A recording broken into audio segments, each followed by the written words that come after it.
Hi guys, welcome back to the Drive Life channel, and in today's video we're going to be talking about why the older Volvos perhaps don't get the best fuel economy. Now, for those of you that are familiar with older Volvos, or perhaps you've chosen an older Volvo for this reason, but these cars are built like absolute tanks, and as such there had to be a few compromises, and there are a few things that come as a trade-off for being ultra reliable and ultra sort of solid and well built. Now, I'm talking in particular sort of the 5-cylinder engines, the quintessentially Volvo engines, as it were. So the D5s, the T5s, the 2.4 petrols that seem to go on for hundreds of thousands of miles. The noise is quite annoying, isn't it? So I might have to go inside the car in a minute. But yeah, we're talking about those sorts of engines rather than the more modern performance engines. Now, these engines, the petrols, you'll struggle to get over sort of low 30s. You're going to be found more in sort of mid 20s to late 20s. With the diesels, the D5s, more sort of mid 30s maximum, really, or early 40s if you really are a good boy. So why is that? Well, these engines obviously do offer a fair bit of performance, but they also offer a fair bit of reliability. They're not small engines, they're 2.4s, a lot of them, and the petrol T5s obviously 2.5s. They're fairly large displacement for the amount of power they produce. For example, this 2.4 litre 5-cylinder twin turbo diesel produces 205 horsepower. You've got diesel Mercs that are putting that out from a 2 litre. You've got diesel BMWs that are putting that out for a 2 litre. But what is it about these extra sort of 0.4s that makes such a difference? Well, what this engine is running under power. Essentially, it's running in a reliability tune or an eco tune to eke out a bit of extra fuel economy, but also the main thing is for that reliability. It's the same reason that the Toyota Land Cruiser's 4.2 litre V8 engine runs 190 horsepower from a 4.2 litre diesel engine. They are so understressed that they just last a lot longer, and that is the same principle in these Volvo engines. This engine could probably do at least 300 horsepower with its tune if it had a sort of uprated block and everything like that, but yeah, it doesn't, and as such it's well within its limits. Now, you can tune these engines, and Volvo have safely tuned these as standard up to 220. Then you can buy a Polestar performance kit, which again safely tunes it up to 240 horsepower for those.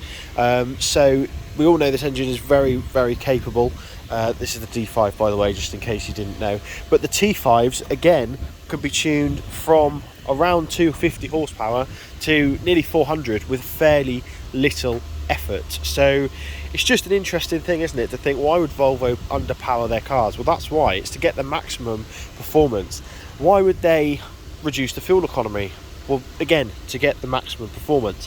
When you try and make an engine work to its limit, be it fuel economy or power, you start to compromise the reliability and the longevity of the engine. Now, the way that this happens with fuel or running costs in general is that you get all sorts of gubbins like cylinder deactivation, fuel leaning, everything like that, which basically causes the engine to really work outside of its ideal circumstances in the name of fuel economy. Don't get me wrong, you can get some really good numbers out of these cars, but these systems do come with issues. Now, most famously, it was in one of the LS Corvette Chevrolet engines. They had cylinder deactivation. Essentially, what would happen is that these systems would fail, and suddenly the engine was pretty much written off. They were rubbish, and Volvo have left all of this out of these big sort of 5-cylinder engines to really make sure that their reliability is as good as it can be. Now, again, like I said before, these cars are very, very well built cars, and as a result, with thicker metal comes more weight. Now, on most cars, if you sort of pushed on these panels, you would be getting flex. I know with the BMWs that we've had, if you push on the rear quarter here, you get a lot of flex, whereas that is absolutely solid. I've leant against a BMW before and felt the bodywork almost buckling behind me because it's so flimsy, whereas these cars are built more solid. Now, some of this is due to the safety, but also to give you that element of luxury as well. You get a more premium feel when you have a heavier car, it seems to be. An example of this can be found in the interior as well. These plastics are nice and solid. You've got nice thick leather. You're going to have to excuse the state. This is a post road trip car and I'm about to go and play football, so there's a few cans and chocolate bar wrappers, but yeah, this is a very well built interior. It's all very solid, it's all very safe, and there is a lot of safety technology such as the SIPs here, which again is a massive big thick chunk of metal, which is obviously going to weigh a lot more. But what it means is that it's longer lasting, and that's just one of the trade-offs that Volvo decided to make. They decided to trade a bit of fuel economy for safety, premiumness, if that's even a word, and reliability, and that's really is evident in some of how these cars can reach hundreds of thousands of miles. I recently saw an S80 just like this one.